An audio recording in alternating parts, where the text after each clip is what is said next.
ക്ഷേത്ര ദർശനത്തിന്റെ കാര്യത്തിലും വഴിപാടുകളുടെ കാര്യത്തിലുമൊക്കെ ഒരുപാട് ശ്രദ്ധ പുലർത്തുന്നവരാണ് നമ്മൾ ഹൈന്ദവ വിശ്വാസികൾ.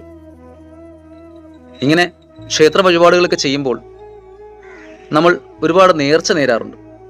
തൊടുന്നതിനും പിടിക്കുന്നതിനുമൊക്കെ നേർച്ച നേരുന്ന ആ ഒരു രീതി ചില ആൾക്കാർക്കിടയിൽ കണ്ടുവരാറുണ്ട്. നമ്മൾ ഒരിക്കലും നമ്മൾക്ക് ചെയ്യാൻ പ്രാപ്തിയില്ലാത്ത തരത്തിലുള്ള വഴിപാടുകൾ നേരാൻ പാടില്ല. നമ്മൾ നേരുന്ന വഴിപാടുകളൊക്കെയും തന്നെ നമുക്ക് ചെയ്യാൻ ഉതകുന്ന തരത്തിലായിരിക്കണം. ചില ആൾക്കാർ പറഞ്ഞു കേൾക്കാറുണ്ട്, അവിടെ എന്നെ വിളിച്ചില്ല, അതുകൊണ്ട് ഞാൻ പോകുന്നില്ല എന്ന്. ചിലപ്പോൾ ഉത്സവാദി കാര്യങ്ങളോ അല്ലെങ്കിൽ മറ്റെന്തെങ്കിലും വിശേഷാൽ പൂജകളോ ഒക്കെ നടക്കുമ്പോൾ അവിടെ എന്നെ വിളിച്ചില്ല, അതുകൊണ്ട് ഞാൻ പോകുന്നില്ല, ക്ഷേത്രത്തിലെ കാര്യമാണ്. അങ്ങനെ ഒരിക്കലും ചിന്തിക്കാൻ പാടില്ല. ഒരാളുടെ ക്ഷണപ്രകാരമല്ല ആരും ക്ഷേത്രത്തിൽ പോകേണ്ടത്. നമ്മൾ ക്ഷേത്രത്തിലേക്ക് എത്തുന്നത് നമ്മുടെ മാനസികവും ആധ്യാത്മികവുമായുള്ള വളർച്ചയ്ക്ക് വേണ്ടിയാണ്. അത് മറ്റൊരാളുടെ ക്ഷണപ്രകാരം പോകേണ്ടതല്ല. നമ്മൾ തന്നെ നമ്മുടെ മനസ്സിനെ ഭഗവാനിലേക്ക് അർപ്പിച്ചിട്ടാണ് ക്ഷേത്ര ദർശനം നടത്തി പ്രാർത്ഥിക്കേണ്ടത്.